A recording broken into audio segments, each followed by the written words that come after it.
Fala pessoal, tudo bem? Hoje o papo é com o Rob Ehrens. Vai ser de novo aquele esquema em inglês. A Samantha Sutherland, que já entrou aí, vai ajudar a gente fazendo a tradução. Hi Emma!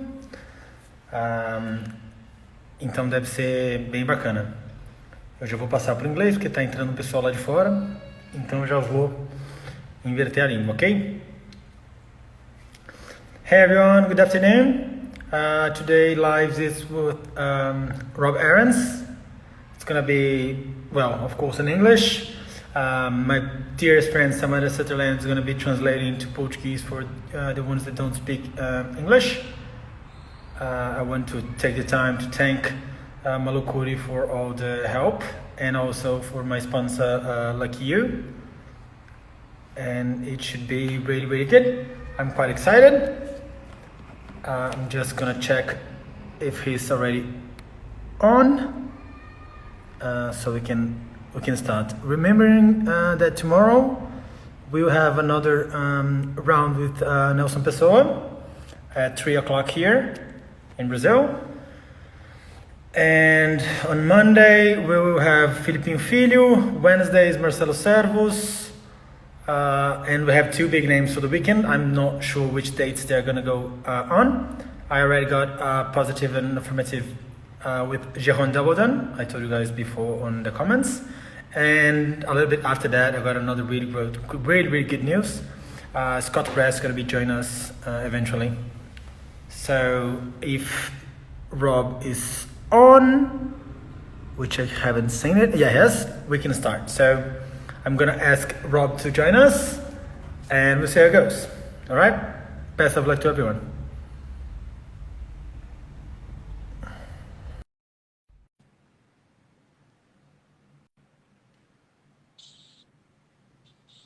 Yeah. Hello? Yeah. Hello? Is it Hello? okay? Can you hear me? I hear you. Yep. Loud and clear. Very good. Ask my wife to put the TV down. All right. Well, One first of second. all, thank you very much. It's okay. Yeah. I'm here. Yeah. I'm comfortable. Very good. Well, first of all, thank you very much for accepting the invitation. It's really a pleasure to have you with us. Still there? It's freeze. Hold on. There we go. Do you hear me? I hear you. All right, then. Well, thank you very much for accepting the invitation. It's a pleasure and an honor to have you with us. Okay. Thanks. It's a pleasure for me also to be asked. Very good. Well, first things first, how are you dealing with the whole coronavirus situation at the moment? It's a shit situation. Yeah. Nothing goes on. No sport. No dealing. Our complete sport is back to zero. We are happy that we have own stable, that we can be working the whole day and doing things. And and otherwise, if you don't have that, and you have to stay at home, because I live in Belgium, and that's completely locked down.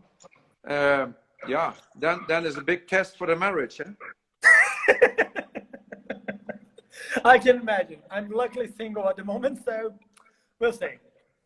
Rob, first things first, we'll talk, of course, a little bit about your writing career and, of course, about your coaching career. I've separated in two phases. So the first thing is about writing, because I would guess you start writing before coaching. So when, why, and how did you start writing? Oh, that's a long story. To start by the beginning, I have to tell everybody that I'm not out of horse family. Okay. And that's new, because now you see that the families who the fathers and the grandfathers did already big international achievements and big results in the sport, in all sports family. Don't laugh. My father was nothing with horses. He had a very small company, and he delivered drinks to the restaurants. Okay. So that was completely different. And my grandfather, he had a little bit of a hobby of having small ponies, which he was breeding a little bit with, but nothing out of sport. So for me, I had to go and look for everything. But from the beginning, there was already something in my body what was wanting to do something with animals. I was always around something with animals, and then I found a place close by the school where I could go and help a little bit at the farm, and then as a reward, not as a punishment, as a reward, we could sit on a couple of ponies what the man there had, and that's how it started. All right. Well, you're talking about families, but it's exactly the same of the case of your family. You become a family of horses, a horse family now, because you and your son, and yeah, it goes on. Yeah. Now at the moment we have it together as a family. Yeah. Yep. And okay, you start riding the ponies in next door, but how did you start competing when that became actually a sport for you? Oh, that came already quickly enough, and I wanted to compete, and I was always busy and trying and doing, and the first 3 years of my pony time, I went with a pony club, and I had to go first half an hour, 40 minutes by foot to the club. Then all the ponies were pushed on a very big truck, and we went to competition, and we had to do individual dressage and with 8 together, and then as the finishing of the day, the jumping. And the first 3 years I went there with the pony, I never made it to the finish. In the end of the 3rd year, one time. So I learned a lot in that time, and every time when I came home and I said it was not going, then they said, yeah, we don't know. You have to figure that out yourself.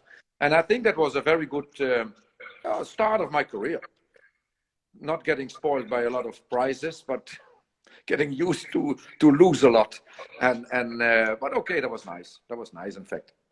And when actually you start winning? When did actually? That came also at the same place where I worked out of school. The man had a little bit of a feeling of ponies, and then he had better ponies. So in the time that I had better ponies, everything went really well. So I won already the Dutch championships, champion of the province. I did also illegal as a race with ponies in Duindicht. There's a very famous place in the Netherlands. I was not allowed from the family, but we did it, and I won. So that was nice to win, but then it was in a newspaper, so that was not so nice. But in that time, it came slowly, the little bit of results. Okay, till it came over to the horses. One thing that is really hard for us to imagine is how was actually the sport back then? What's the biggest difference between now and then on the whole equestrian world?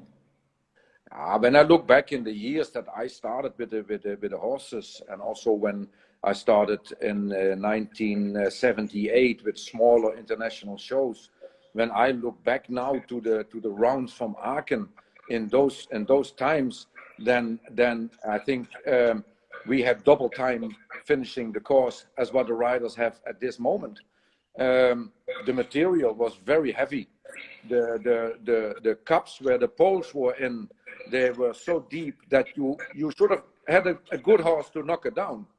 And that was completely different than in that time. So you had a lot more time. But okay, on that time it was also already big fences, high fences, but not so technical and not so delicate. You know, when you at the moment when you touch very lightly a pole at the moment and it falls down, it's better for the sport. But that was many years ago. That was not like that. But on the other hand, the competition level was also in those days very high, extremely high. But everything is changing. Everything gets in a new modern thing. So that's normal. Even the horses. Yeah, the horses were also, we were lucky in that time, and especially I was maybe, I think, one already at a happy few who had 1 or 2 Grand Prix horses. But normally you have one really good horse, and all the other horses, we took them to compete in the other competitions. But most of the times you also had, when I show the videos on CD now to my son, then he is laughing. He said, what kind of horses you took to international shows? At this moment, they don't go with those horses anymore, but we had nothing else. We had to do what we had.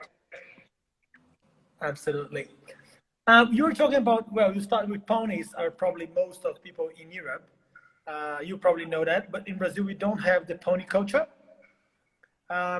What is for you the importance of having ponies for the kids instead of big, giant, massive horses?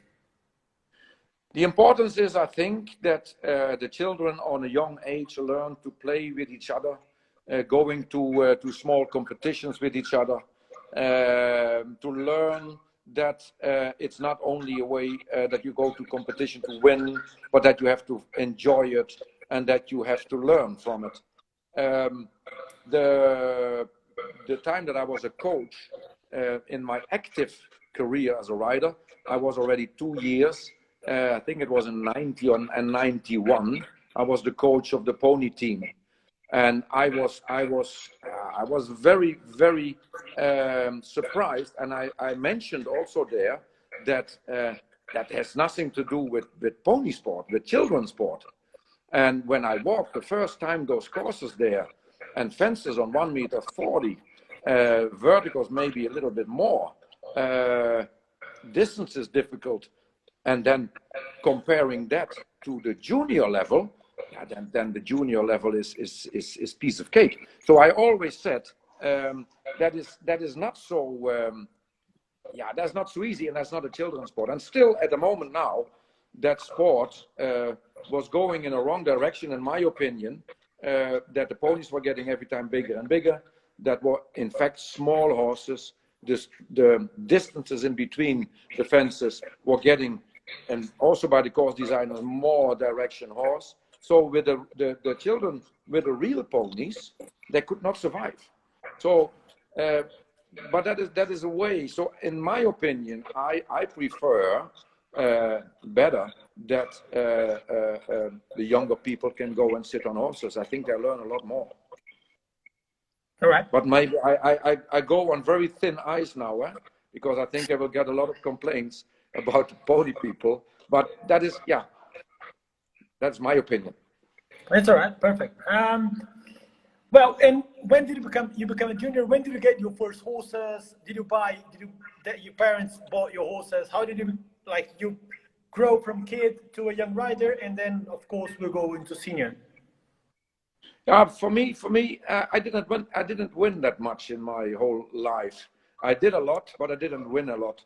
And especially also with the ponies, I tried with a small pony to qualify myself for the European Championships, and that ended in the hospital because the fences were too big for the little one. So, but also in that way, I learned a lot. But again, we didn't came out of a family with horses, and my parents were hardworking people, but they didn't have the money to buy horses, and they were also not involved with that.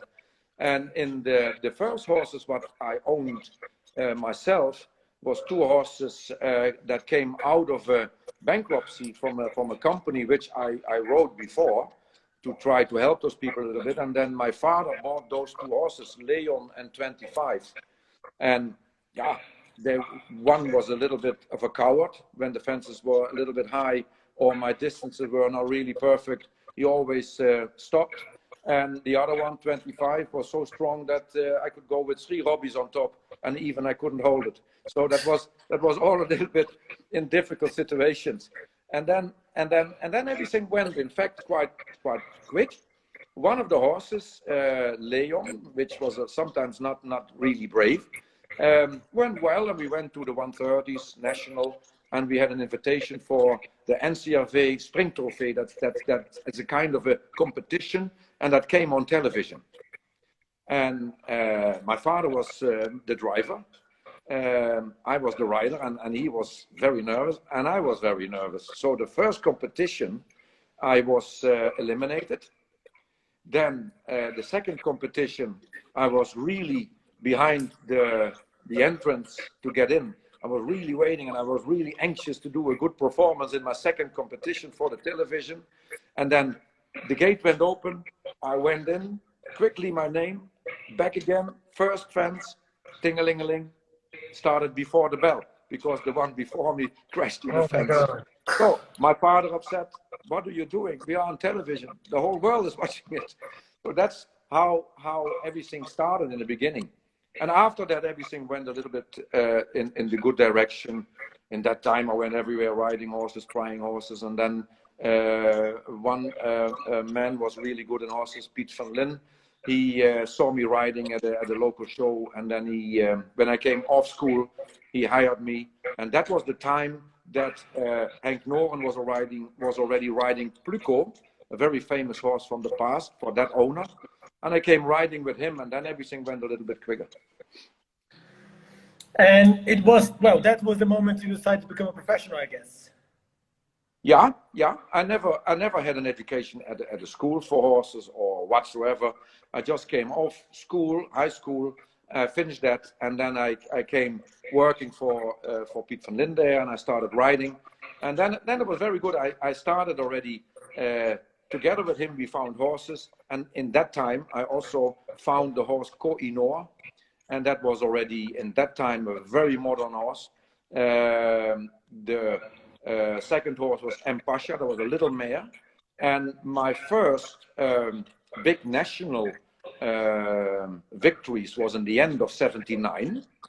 And then in 1980, that was nice. And I never forget it.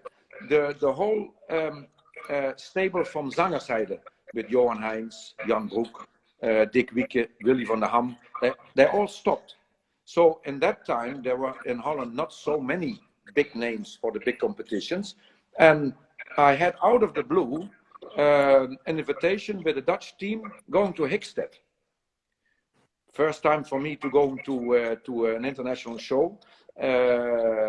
And an international show like that, when I arrived at that show there, I looked around and said, oh, this is a complete different scenario as what I saw before. This is the real deal.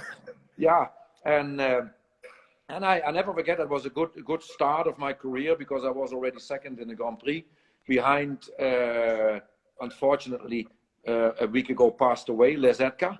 And I think we were third with the Dutch team, and out of that time, I had a quite successful period international. Fantastic. What would be, in your opinion, the horse of your lifetime? Sorry? Who would be the horse of your lifetime?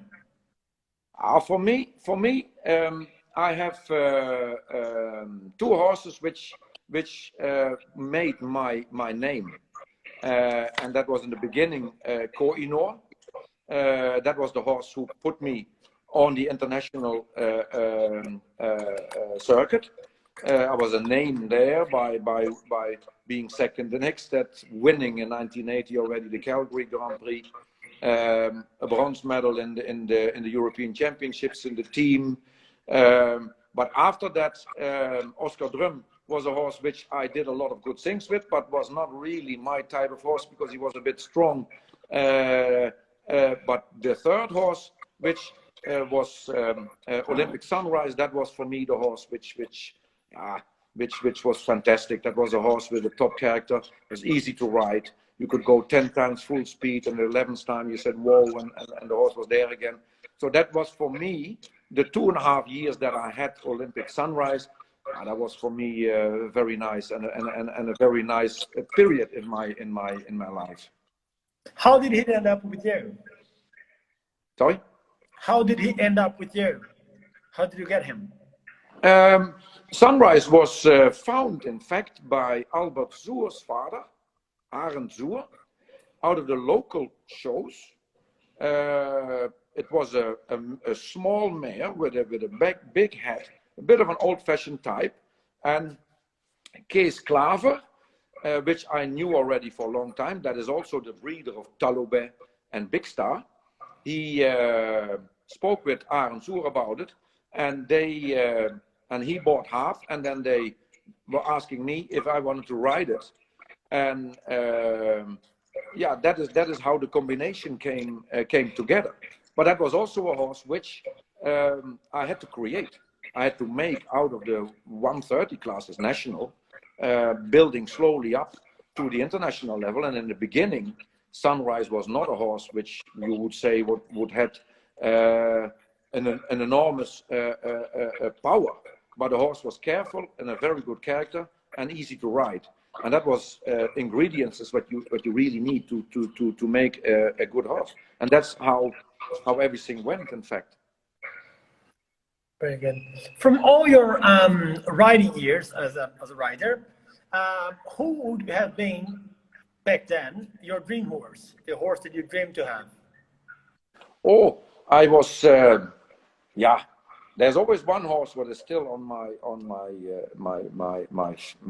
my memory, and that was the Grave Gem Twist from Greg Best, and that was also in the 1980 and 1988 in Seoul in the Olympic Games, and that was a dream horse. You know, a horse which has all the ingredients. It's easy to ride, nice and tight, good canter, careful, good character, and that is nice. Everybody wants to have a horse where you can sit on and just go to the fence. And if you have a little bit of longer distance or shorter distance, or in an angle or straight or whatsoever, that the horse always says, "Come on, take you over." And the poles, when you look back, are still in the cups, and that's nice.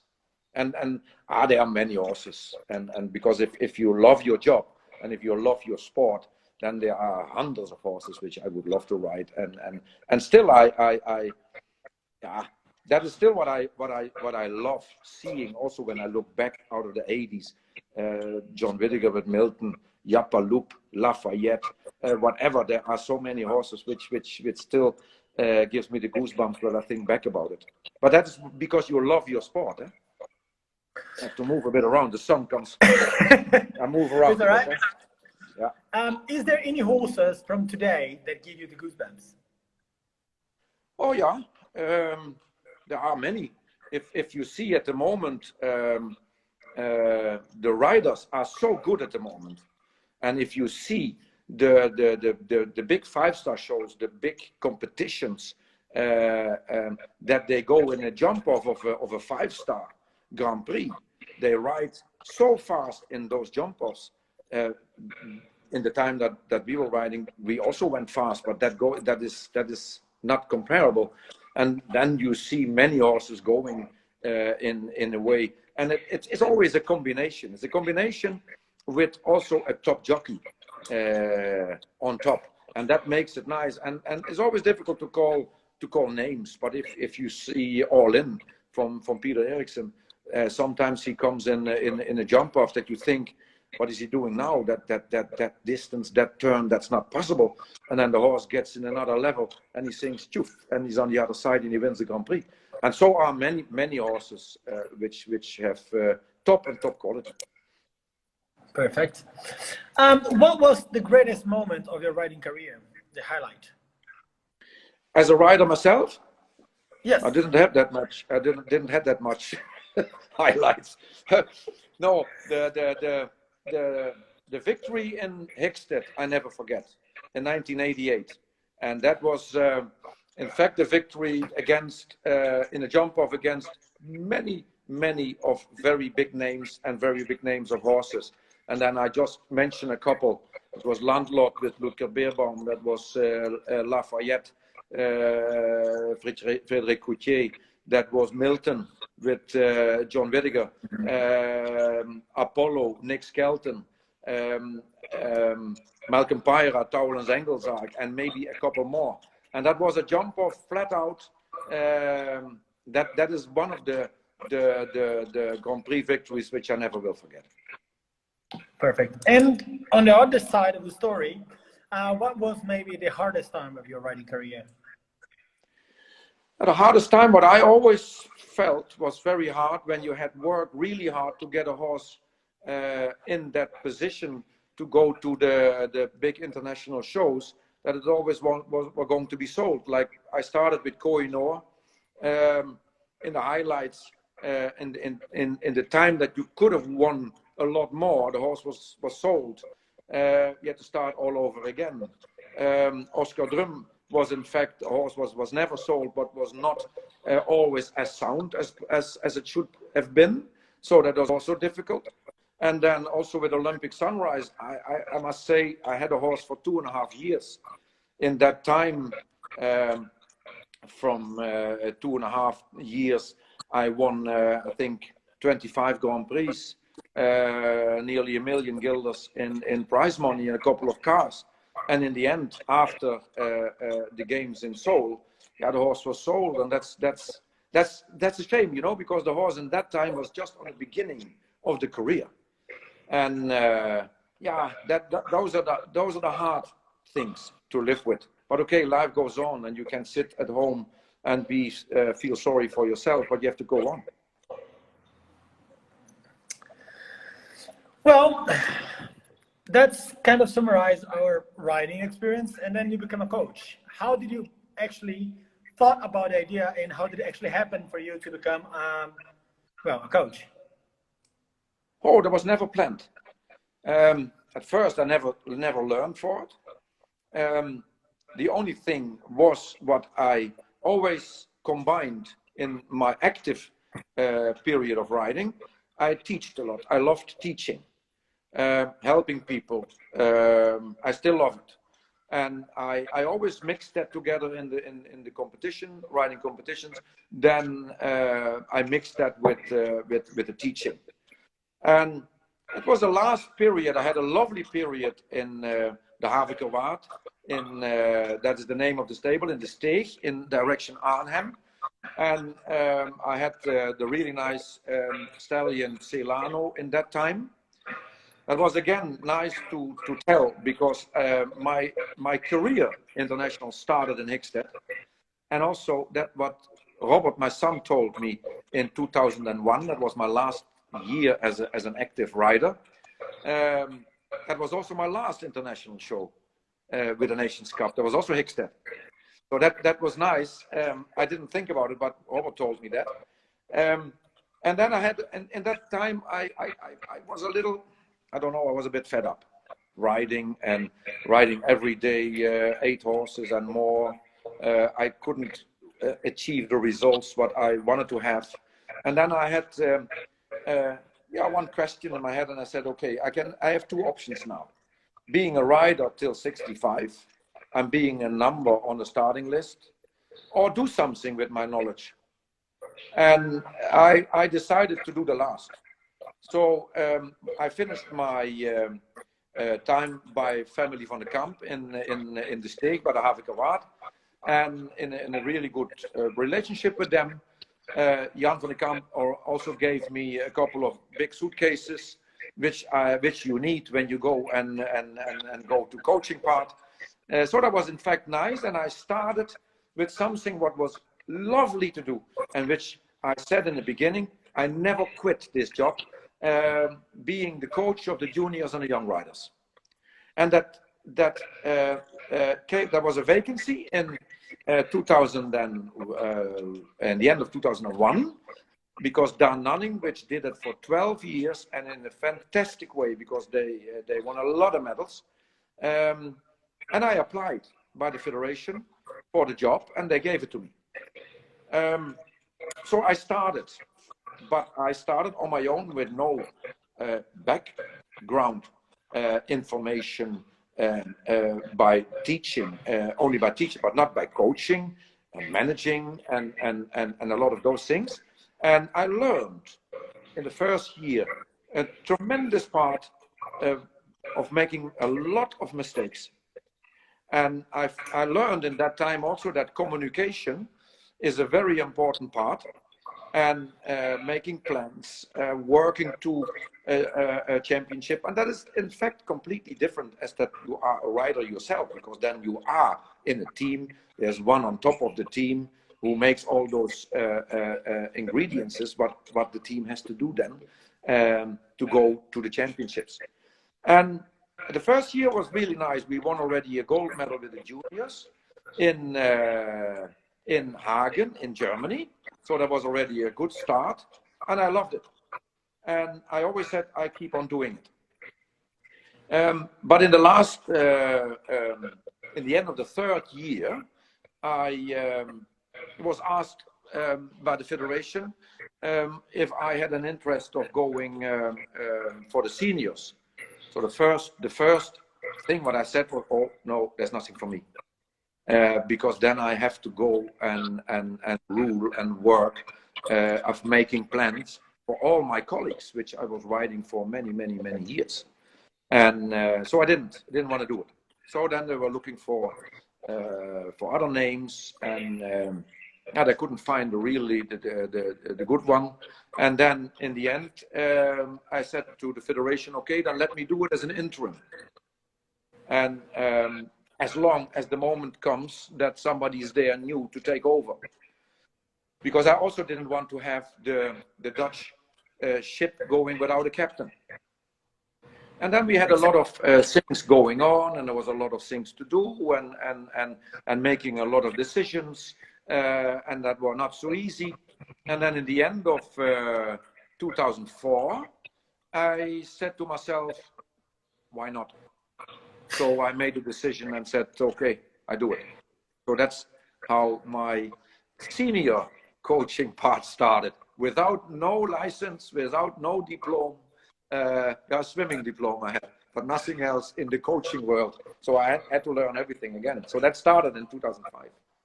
Fantastic. I just want to say hi. João is watching us, and he said, hope he will stay our coach for a long time still. And also Otto Becker is watching, say, hi Rob, take care, and I hope we can beat you soon again. Good friends of mine already for a very long time. And that's nice to hear. That's nice to hear. And with Otto, good rivals. What is the biggest difference between coaching the seniors and the young riders? The biggest difference is when you work with juniors, young riders, young people. They are just like a sponge. They take everything what you tell them. They are very nice to work with. They are eager. It's not that the seniors are not eager. Yes, they are, but it's a different league. It's not so professional, and it's not going about a lot of money.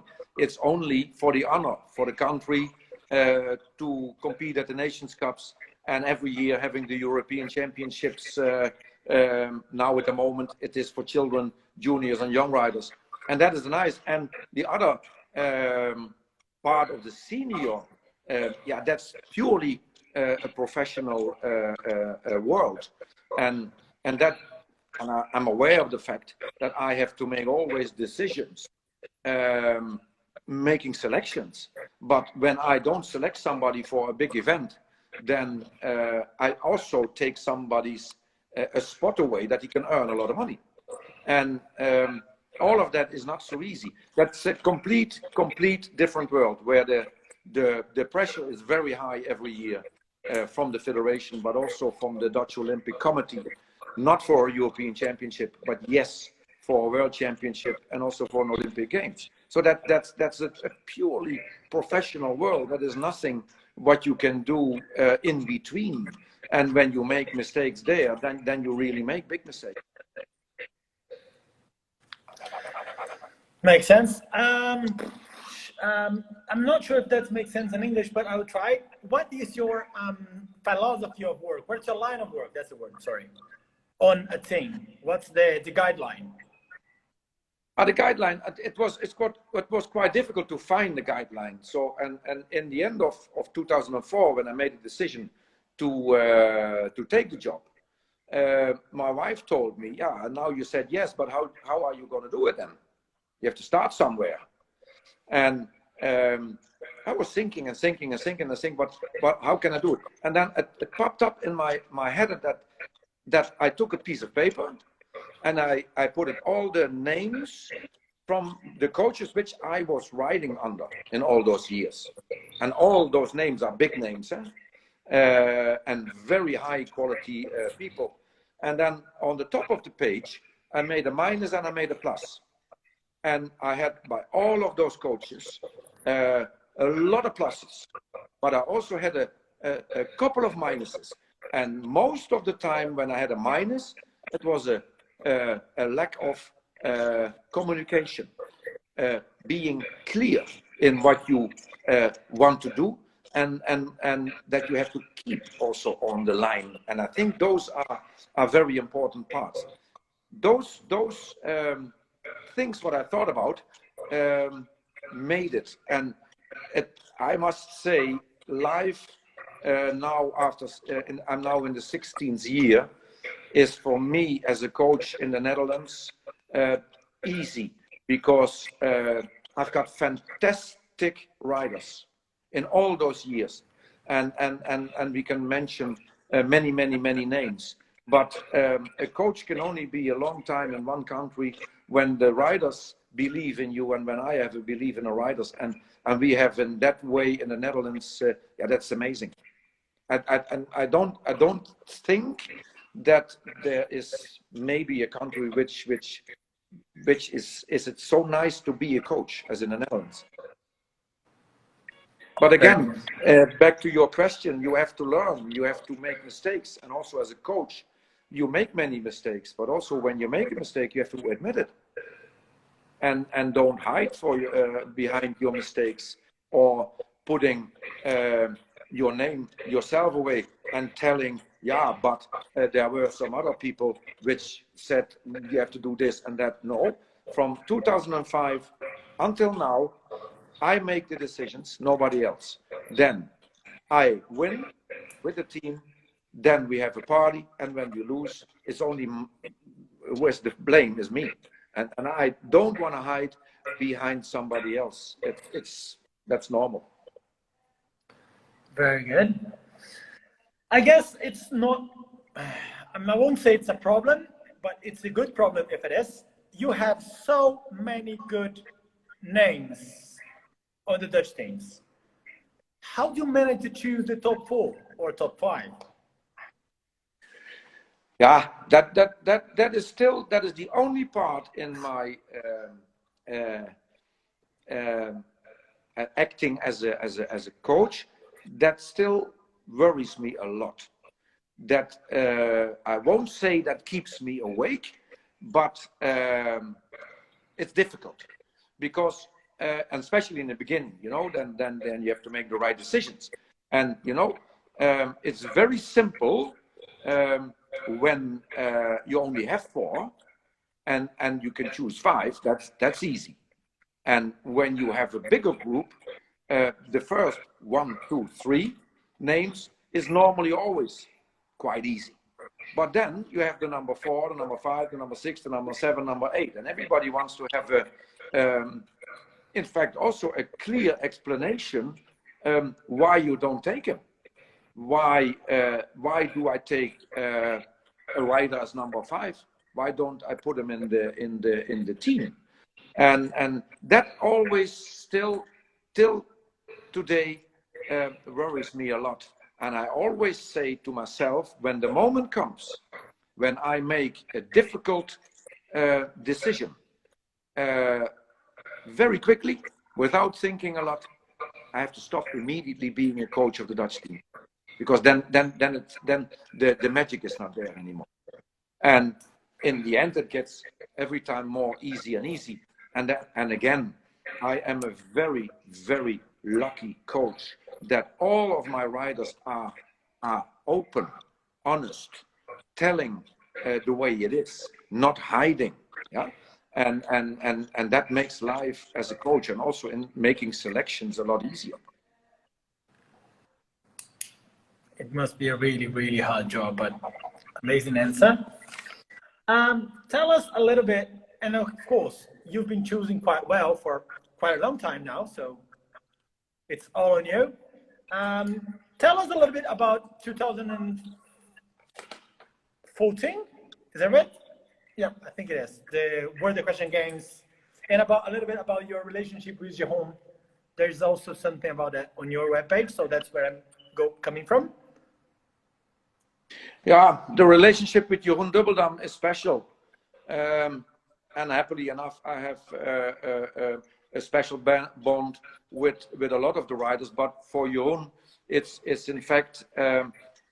We started on not always on the best foot, and because in that time I knew Jeroen Dubbeldam as a fantastic rider and as a colleague, but not as being on top of him as a coach to make decisions. And I never forget that we had in the year of Kentucky 2010, the World Championships, I made a decision for the team. And okay, sometimes I'm also a little bit stubborn, so I still be and stay at the point that we had a very good team in Kentucky. We had a solid team. We won the Aga Khan in Dublin a short while before. But on the other hand, that was a very bad period in my time as a coach, because there we had a very good start of the World Championships. I think we were 4th after the speed competition.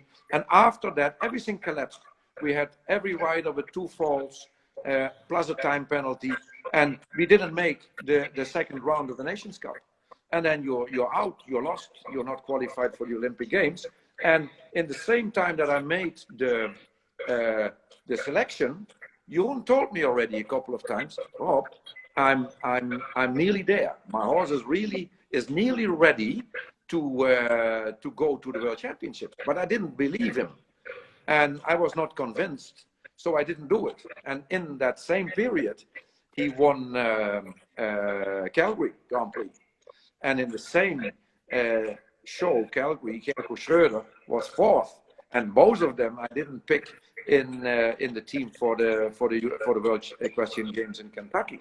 But okay, that's life. And after that, that was growing, and in the time that Jeroen was starting with Zenit as a Van Zenit, that connection, the combination with Jeroen and myself went to a higher level, and now when Jeroen says to me he's ready, then for Jeroen, sorry, not for 100%, but for 80%, I believe you.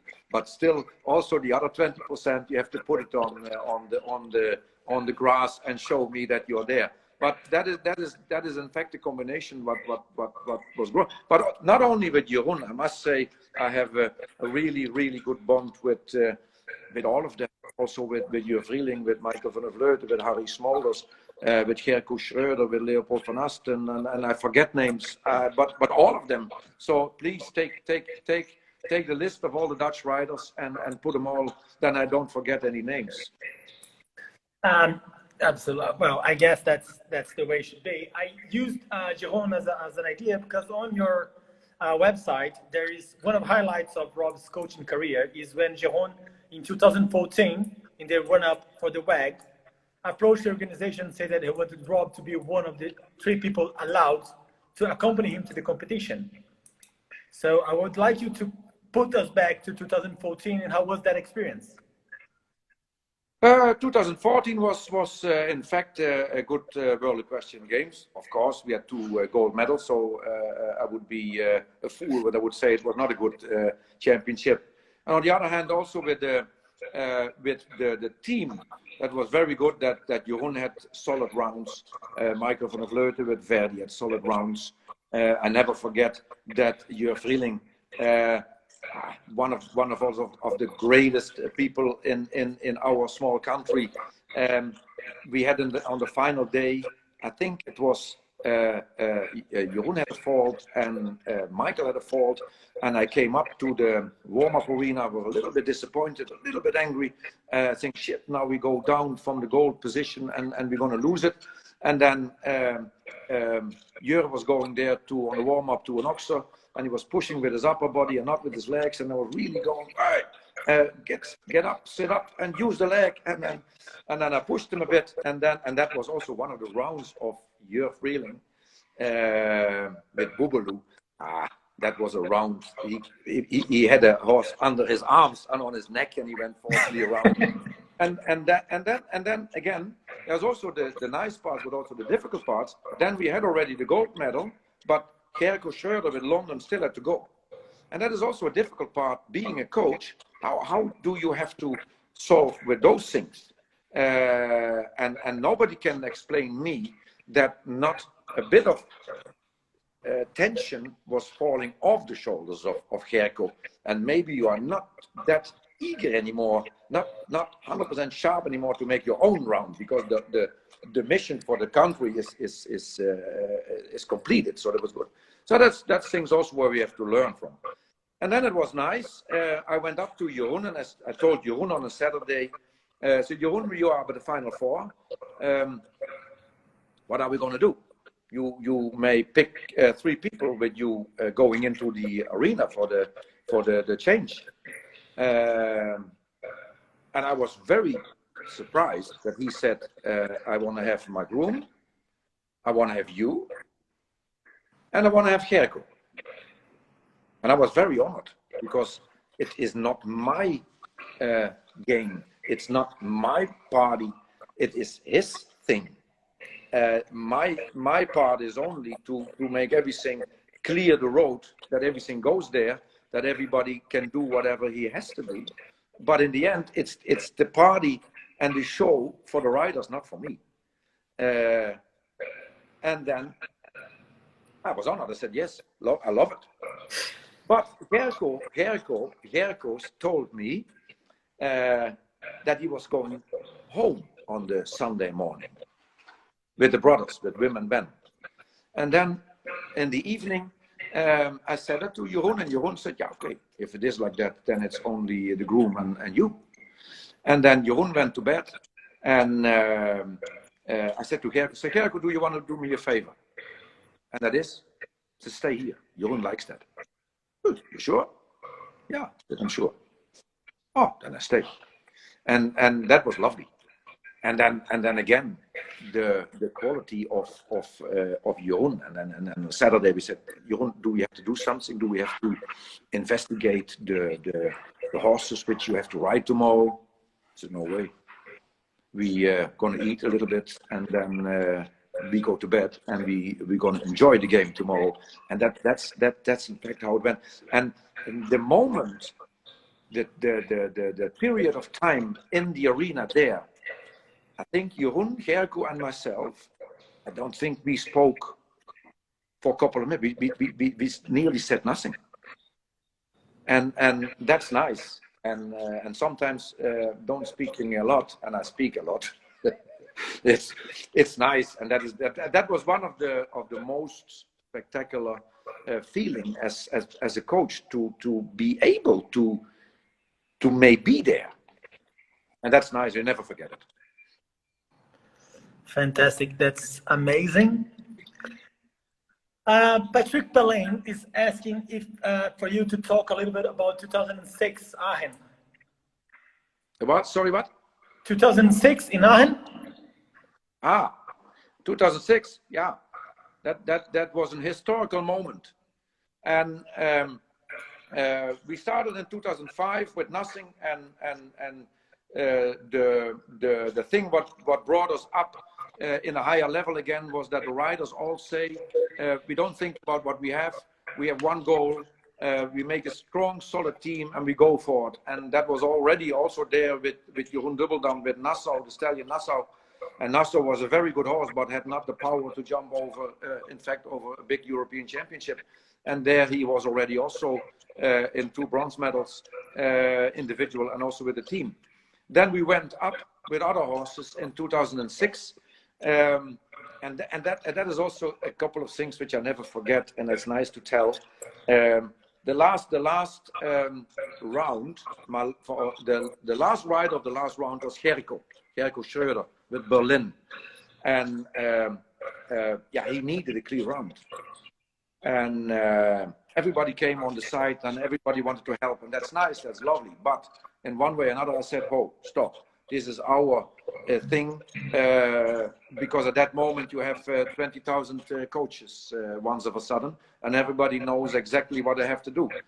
At that moment, I had no clue what to do. The only thing what I could get in my mind, and I looked up to Gerco on the big gray, and Gerco asked me, "Rob, what do I have to do?"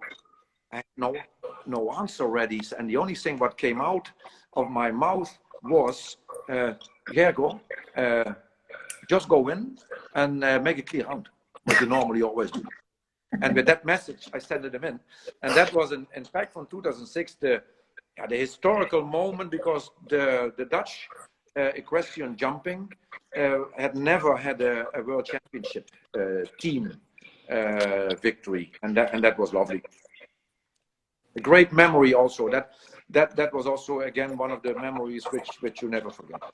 Fantastic, absolutely fantastic.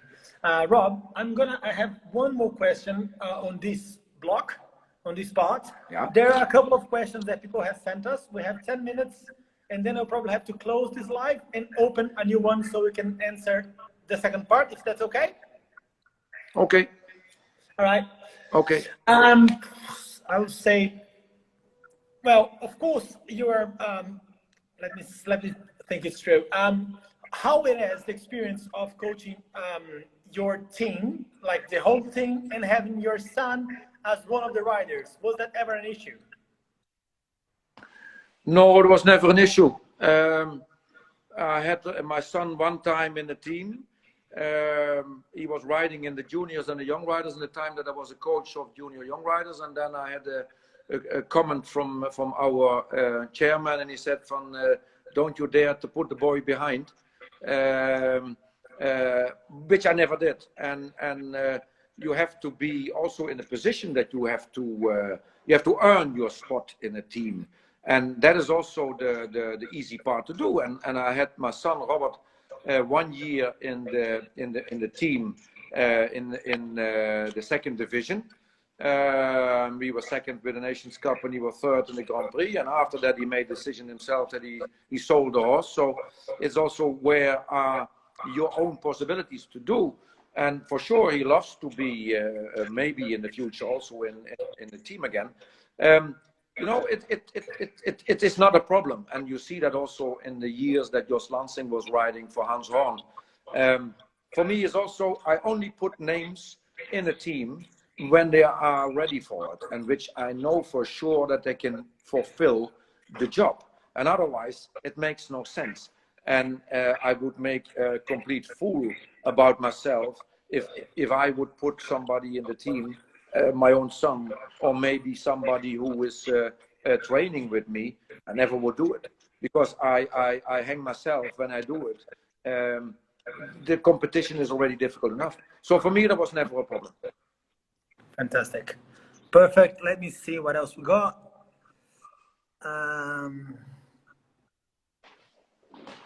We have strange light in the Netherlands. So, now it's better. Okay. Is it also allowed that I drink a little bit? Sorry? Is it also allowed that the coach is drinking a little bit? Yeah, yes, absolutely. It's only water. It's only water. I did a challenge with beer.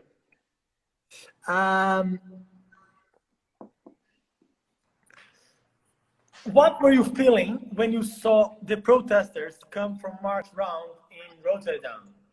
That's a tough one. It was a tough one. I didn't see it coming that quickly, because you're focused on the job. And I must say, very, very big compliments for Mark Houtzager. And that is also one of the names I forgot to mention, because yeah, there we go again. How many names do we have to? But Mark is also such a strong, pure, professional rider, which has his management unbelievable, and the horse was there in a great shape. And yeah, then you stand there and you are frozen. The only one who was not frozen was Mark. He made a decision, a really good decision to keep on going. And after that, I was angry. And if some people want to make a protest, then let them be big people and let them come on a spot by the warm-up arena where no horses are involved, and let them come and make the statement then. Then they can speak out loud. But what they totally forget, the idiots, is that they're running in a competition where rider and horse are 100% focused and concentrated. What could happen would be very, very, very much a bigger thing. A horse can be injured. A rider can be injured. Yeah, and this is already the second time that I witnessed that, because in fact, I don't know how many years ago, it was the same in the World Cup in jumping Amsterdam. It was the same with Gerco Schreuder with Monaco. Also, one of those streakers came in running into the three combination, and I think those things are bad. And then the adrenaline is there, and at the moment then you go out, and then the explosive thing, and I think that a lot of people who know me, I'm not a very aggressive person. I can't, because I'm very small and thin, so I can't be aggressive, because otherwise I have to run very fast my whole life. But then Mark came out of the arena with one time penalty, and that was for me shocking. That was killing. So I really went up in high speed to the judges' box, and it came out of my toe, and then they made it back. And I think, yeah, when somebody makes a round like that, not getting in a stress, keeping everything fit and happy, but had to adjust a little bit the line and gets a time penalty, yeah, then that was the first time that I was really a little bit angry. But okay, I settled down. But that is, well, we have to think about those things, and we have to be very careful in our sport that we keep everything, in the best way of going. Fantastic. I'm going to put the last one here, and then we will close this one and start a new one for the other questions. And it's also from Lizzie Sladen. And who do you think will be the strong teams in the Olympics, besides, of course, the Netherlands? In what year? 2021. The Netherlands are very strong. I'm very happy that they skipped the games in 2020, because we were not that strong. We had new horses, and I think the extra time what we get will give all the big names in the Netherlands again a good chance to make themselves stronger and stronger and stronger. But to tell you the truth, the time is already a long time behind us that we can pick out one team, one country, which you could say could win. When you could put it 3 on the paper, and then you have a big chance that you win it. The competition is so difficult, so high leveled, so close by each other. And the years that we went drinking coffee when the weaker countries were riding, that's history. At the moment, the level is so high standard that the winning and the losing is so unbelievable close by each other that a time penalty can be a killer. And that makes the sport also very interesting and very nice. Can you imagine that one country would always win? Then the sport is not exciting anymore. And this is now, when we look to 21, I tell you, there are many countries which can win the gold medal there. Fantastic. Rob, I'm going to close this live then, open a new one, and we'll go for the finishing lines, okay? Thank you very much for your time so far. Everyone, please come back, and then I'm going to go for the public questions and finish up the other subjects. See you soon. Okay. See you. Bye-bye.